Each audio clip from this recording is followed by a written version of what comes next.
Good morning, everybody. Match 13 of the 1987 Cricket World Cup was played here in India today. It was the Group 1 match between New Zealand and West Indies in Calcutta. Calcutta's fifth match of the tournament. The pitch was hard and quite bouncy with a good fast outfield. Most of the pitches in Calcutta have been like that. And West Indies won the toss and elected to bat first. The scores batting first in Calcutta previously were 242 for 7, 243 for 7, 199 all out and 252 for 7. And on 3 of the previous 4 occasions in this World Cup, the team batting first had gone on to win. The only occasion was when Holland got bowled out for 199 and India chased that in 41 overs. And this was the outcome in what was an absolute enthralling match between these two nations. Fourth time they've met in World Cup cricket. And, well, West Indies got probably par from their 50 overs. They made 236 for 8 from their 50 overs. 7 less than what they managed on this pitch against Rebel South African 11. Rebel South African 11 in their first match, this was West Indies' first match in 9 days. And probably just about par, 236 for 8. 24 from Desmond Haynes. A wonderful opening stand of 62 in the first 14 overs from the West Indies. But Phil Simmons, his first match of the tournament, 89 off just 98 balls in what was enthralling stroke play from him. 4 from Richie Richardson. Vivian Richard, for star batsman, struggled again. And he's not hit form yet in this tournament. He got 14. There was 6 for Cole Hooper, 6 for Defrey Jujon, 3 for Roger Harper, and a duck for Winston Benjamin. 10 not out for Courtney Walsh off 12 deliveries, and 65 off just 66 balls for Gus Logie. 65 not out or 66 balls for Gus Logie as they lifted themselves up to 236 for 8 from their 50 overs. Tidy bowling figures from the New Zealanders. 2 for 43 for Jeff Crow, his first bowl of the tournament. 0 for 25 for Ewan Chatfield. 1 for 37 for star bowler Willie Watson. He was quite expensive. 1 for 49 for John Bracewell. I think that's his first wicket of the tournament, and the first time he's looked pretty comfortable in this tournament. He's not had a good tournament up until now. Good tidy bowling figures from Dipak Patel, 10 overs, 1 for 33. But the main performer was Martin Snedden, 3 for 41 off his 10 overs. The best bowling figures by a New Zealand bowler in this match. He bowled very well. The New Zealand response was absolutely sensational, really. They went ballistic. They went at nearly 6.5 and over. They were 83 for 0 from just 15 overs. And then 3 wickets fell in 15 balls from... 3 wickets fell in 15 balls from the spinner Roger Harper. As all of a sudden, they started to take control of the game. The bowlers didn't really have no grip at all on this performance. The pitch did stay flat throughout, and New Zealand's stroke play was absolutely sensational. Ken Rutherford, 37 off 40 balls, 47 off 41 for John Wright, and 58 off 43 for Martin Crowe, his second 50 of this World Cup. Those 3 really, really got things going, and New Zealand just kept on going at 6.5 and over. It was absolutely unbelievable. The West Indian bowlers and some of the West Indian fielding was absolutely atrocious. I've never seen the West Indies field as bad as they have done today. But as happens on so many occasions, once wickets started falling, they fell in a cluster. They collapsed New Zealand from 143 to 197 all out. The final 7 wickets falling for just 57 runs as they started to run through the lower order. Once Jeff Crow went out for 18 off 20 deliveries, then they just fell to pieces completely. New Zealand and West Indies, as on so many occasions, found a way to get over the line. Andrew Jones's abysmal form continues. 0, 0, and now another duck He's in absolute appalling form. Jeff Crow said he won't be dropped though because it would mean that it will have to weaken their batting lineup.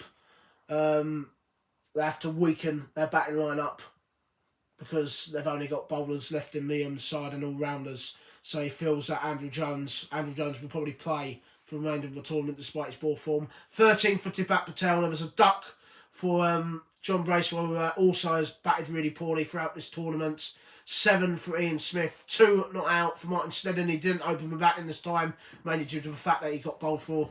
He got caught for a first ball duck by Imran Khan in the last match against Pakistan. A duck for Ewan Chatfield and 2 for Willie Watson. 197 all out in just 31 overs, so the run rate was nearly 6.2 an over throughout. New Zealand absolutely just attacked the West Indies bowlers with relish, and we'll talk about Jeff Crow's why they did that in a moment. 2 for 36 for Cole Hooper. Roger Harper set the game, brought West Indies back into it. Those 3 wickets in 15 balls. He took 3 for 44 off of 7 overs. 39 for 0 for Winston Benjamin, the only bowler who didn't get a wicket. 2 for 38 for Courtney Walsh. But the main man, Patrick Patterson, the main key bowler in this World Cup for the West Indies, he took 3 for 31 in 7 overs. Yes, he was a little bit expensive, but he was absolutely terrific, and he managed to keep his cool when everyone else was losing their cool. The final summary of what was an absolute enthralling match between New Zealand and West Indies at Calcutta. West Indies won the toss and lifted the bat on a hard, bouncy pitch. They made 236 for 8 from 50 overs, roughly about a pass score for Calcutta in this World Cup so far. New Zealand went absolutely ballistic. They went at 6.5 and over and looked like they were about to pull off a famous victory over the West Indies. It would have been only their second ever win against West Indies in one-day cricket and their first win over West Indies in World Cup cricket. But in the end, they went from 143 to 197 all out in just 9 overs. All out for 197 in 31 overs. West Indies winning a enthralling match by 39 runs. The second really quite close game they've had in this World Cup after their 37-run win against the Rebel South African 11 on the same ground. And the man of the match for his 89 off 98 balls was Phil Simmons. A wonderful, wonderful display. And it was 89 off 98 balls. What a fantastic game. This is what it means. They're not top of the table, actually. Zimbabwe are still top of the table on net run rate. So West Indies are actually above Pakistan into 3rd right now. West Indies move above Pakistan in the 3rd right now. So, pretty interesting. Pakistan 3rd in the table and West Indies 2nd in the table. But both Pakistan and West Indies have full 100% records. Tomorrow's match, the battle of the associate members. Kenya versus Holland. Kenya looking to improve what has been a woeful tournament in terms of their batting performance.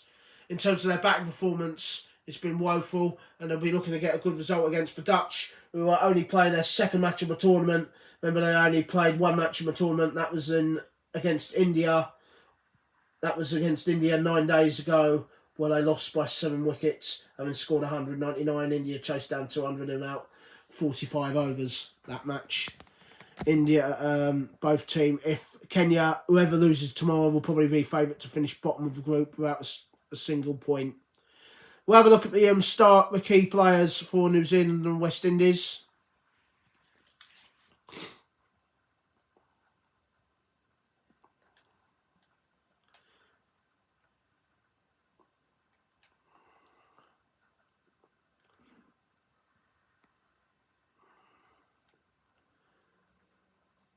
Let's have a look at the New Zealand players. Average has now gone down to 42 of the bat now for Jeff Crow. 127 runs in 3 innings, average of 42. So his average has gone down with the bat due to the fact that he got out for 18. His first bowling performance of the tournament, 21 wicket, average of 2 wickets today, an average of 21. As for Willie Watson, He's got 3 wickets in 3 matches, an average of 37, quite expensive, and he's averaging 4 with a bat, although he is a bowler. As for the West Indies star players, Vivian Richards, 41 runs in 2 innings at an average of 20. He's still yet to get going in this tournament, Vivian Richards. You just feel that a big score is round the corner for him, but no, he struggled so far in this tournament, but he's only played 2 matches. But Patrick Patterson, he's got another 3 wickets today. He took 3 wickets against the Rebel South African 11. He got 3 wickets today. He's got 6 wickets in just 2 matches at an average of 12. And he's 2 behind the leading wicket taker this tournament, which is Vayaten John of Sri Lanka. So he's had a good start to the tournament. Just getting back to yes, West New Zealand were all out for 197 in just 31 overs with a run rate of 6.2. They literally tried to whack all the West Indian bowlers out of the attack. He was asked the question by Modasha Jasima, Jeff Crow, why were you so aggressive? And Jeff Crow said that was the only way we could probably beat the West Indies. Had we stood around, we would have allowed the West Indian bowlers to get loads of confidence, and he felt that if they timed their run chase, he felt that they could have won the match even more comfortably, and he felt that the West Indies bowlers were there for the taking. Well, they were there for the taking for 15 overs, but once Roger Harper got stuck in and then Jeff Crow got out towards the end, the low order just fell to pieces.